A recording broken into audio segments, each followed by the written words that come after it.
Hello, good evening. My name is Tabena Wambiko, and this is my presentation on building strong work ethics, enhancing integrity and professional integrity and productivity.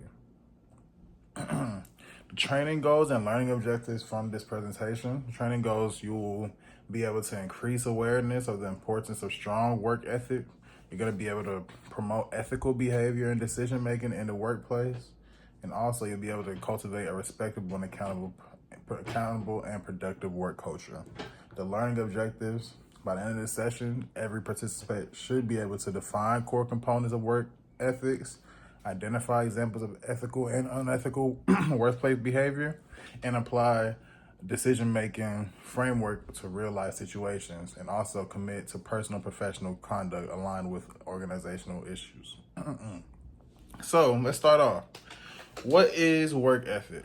So by definition, work ethic refers to basically a set of morals and principles and individual uses at their job.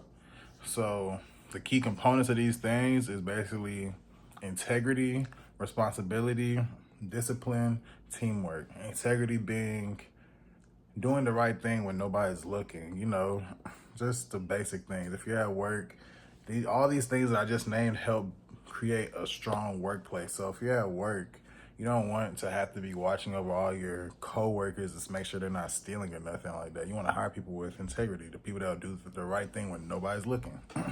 Responsibility, you don't want to hire nobody that's not responsible. They're not going to come to work on time. They're not going to show up. You're not going to have a reliable team. So it's not going to become a reliable business.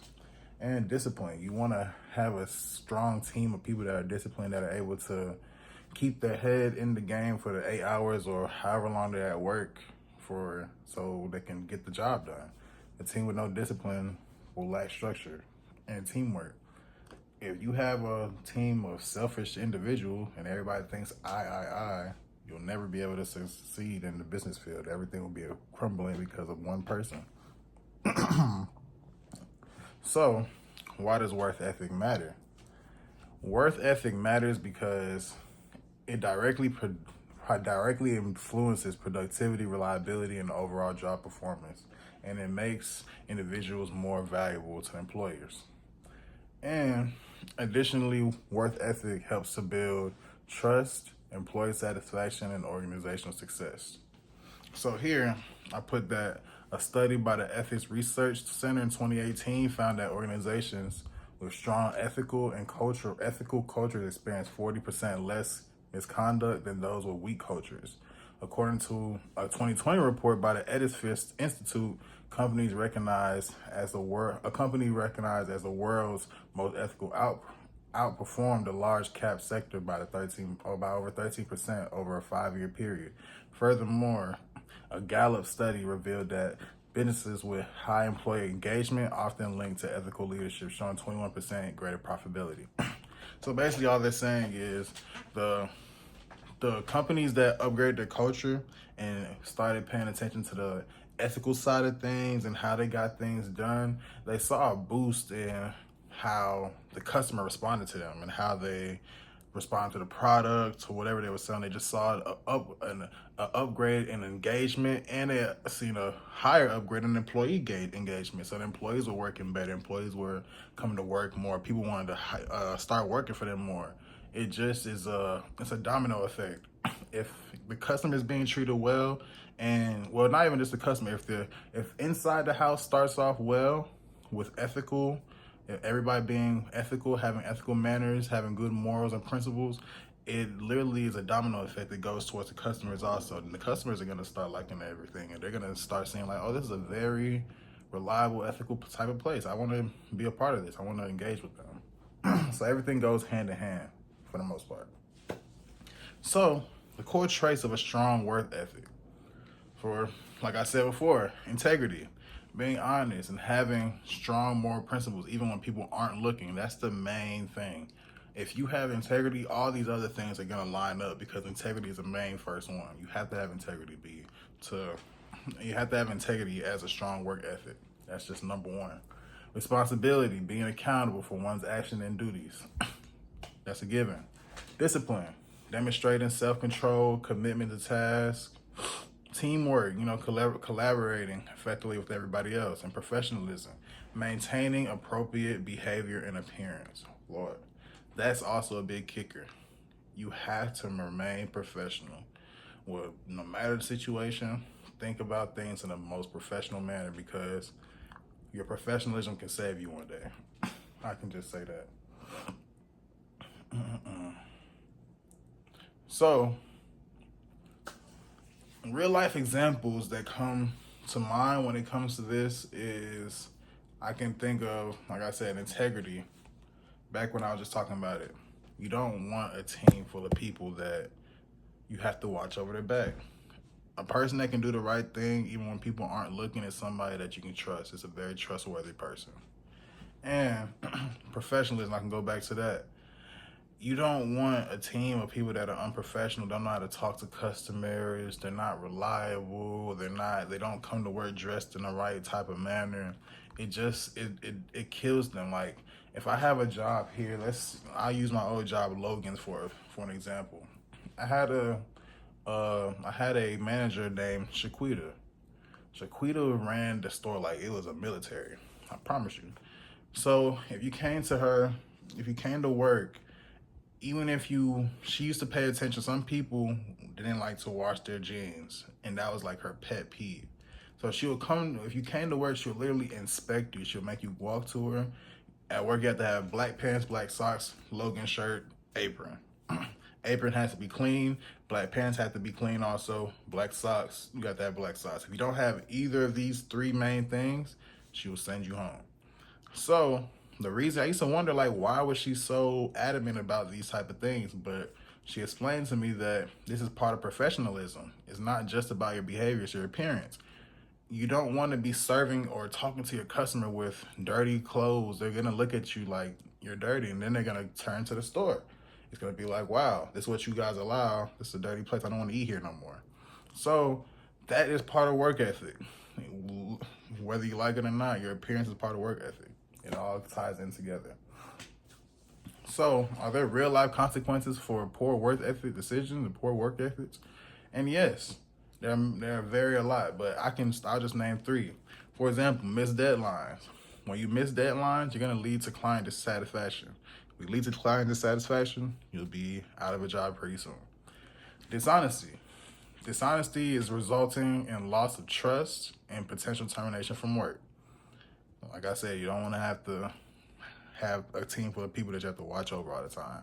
And a lack of accountability, it causing team conflicts and reduced efficiency. People who lack accountability, who always find an excuse to blame somebody else, you can't build an empire with that. Once people continue to do that, it literally diminishes the whole team, because everybody's pointing a finger. And one thing my father always said, if you point one finger towards somebody, you have four pointing right back at you. But in this case, three pointing right back at you. So an example of a work ethic situation I could use is back in 2018, Wells Fargo. In efforts to meet realistic sales quotas, thousands of Wells Fargo's employees created 3.5 million unauthorized accounts without customers' consent. So the consequences from this, the company was fined about $3 billion by U.S. regulators. Over 5,000 employees were eventually fired. And Wells Fargo's reputation suffered like a big damage, and they had to basically revamp their whole company, sort of. So the lesson from this is a workplace culture that prioritizes results over ethical behavior can incentivize misconduct and damage both financial standing and public trust. So here's one thing about this. A part of the people that sued Wells Fargo, I was one of those people. When I first came to Savannah State in 2015, I was a young 18-year-old college student. My father had opened up my first bank account for me. So I remember this like it was yesterday, because he was so adamant. I never understood why he was so adamant about this till I got older. So he's just saying, like, the lady's asking questions like, oh, do you want to open up a savings? You want to open up this? You need a credit card? My dad's like, no, he's a child. He just needs a normal student checking account. Leave it at that. please don't open up anything else. She's like, okay, cool. We go about, months pass. I end up getting another card in the mail, and it's like, this card, I read the paper, it says, oh, you have $500 on this card. Me just being a normal 18-year-old kid, I'm like, oh, I got a free $500. I splurged. I just went to go have fun. I turned back around. Wow, I didn't know it was a credit card. They're trying to bill me for a credit card. Now my dad's going crazy. Like, why did you get a credit card? I'm telling him I never got a credit card. I don't even know how to sign up for a credit card. So then we learned about how they were putting credit cards in people's name and doing stuff like that, making fake accounts. And my dad instantly just went to lawyer mode and just went to go ahead and sue them. We actually won the case. But this messed me up in the long run because now my credit's still somewhat messed up from this actual situation. And it caused me to not be able to get credit cards as efficiently as I should be able to, all because of their unethical practice. So now I don't even go near Wells Fargo. You can't even get me to go towards Wells Fargo at all. So common workplace ethical dilemmas. A conflict of interest is one. Situations where personal interest conflict with professional duties. Falsifying work hours and wages. So when people try to fake when they're clocking in or clock in and leave, or misrepresenting their tips made, putting what they didn't, like a lesser amount than they made so they could not get charged on taxes, or taking credits for others' work, claiming somebody's ideas that's not their own. So, managers often face situations where the appropriate course of action is not really clear. So, for example, the manager of a company may put in a position in which he must choose between the interests of his employees and his investors. So, should he give more profits or increase the salary? It's an ethical dilemma. You have to pick your battles at that point.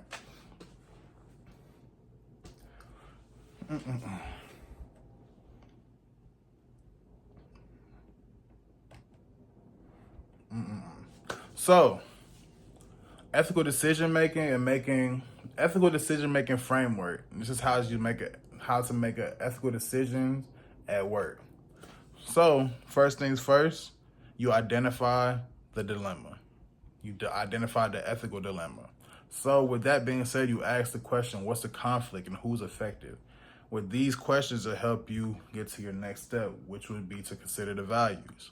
When you consider the values, you have to refer to what are your personal and moral values, and also what's your company ethic code. That will help you out in making your decision making, because everything should always be towards what's your moral values, and if you're working for the company, what's best for the company and what does the company stand for. And that takes me to my next step 3. And then you're going to go explore the options. You're going to explore a list of possible options, either legal options, fair options, or respectful options. You weigh out which one's best for the scenario, and then you go about step number 4, which is you evaluate the consequences. When you evaluate the consequences, you evaluate both short and long term. You just don't think of the now. You always think about short and long term, because it can help out right now, but in the future it can mess you up. And you might not worry about it in the future, but right now it can really mess you up also. So you have to always weigh out the two, which one is the greater of the lesser of both evils. And step 5, you have to act and reflect. So you just choose your action and you just learn from the result of it. Whatever you choose, hopefully it's the right scenario. So we bring ethics to life in the workplace. So here's a recap. Work ethic is basically integrity, accountability, responsibility, and professionalism. And strong work ethics build a positive culture and improve performance. Your role in this is to lead by example. You speak up against unethical behavior, and you uphold a personal and organizational values. And your call to action is also to apply what you learned today, review your personal code of ethics regularly, and encourage discussions about ethics in your team. So I have a small little quiz for you if you guys want to take it with me. So it's just a total of about 2 multiple choice questions and 5 true or false. So the first one is, which of the following is a sign of strong work ethics? Is it A, avoiding difficult tasks, B, being late to meetings, C, taking accountability, or D, ignoring deadlines? I give you 10 seconds.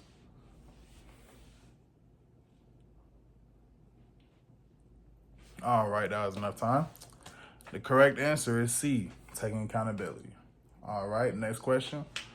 If you see a coworker lying to a customer, what is the most ethical response? Do you A, join in? Do you B, stay silent? C, report to a supervisor? Or D, do nothing? The correct answer is D. C, I'm sorry. The correct answer is C. Well, I appreciate you all for stopping by. My computer has just died. I would have did the true or false, but I'm not able to do it right now. But I appreciate you all for stopping by and participating in my work ethic training session. And I hope you all learned something from this and you apply it. Thank you.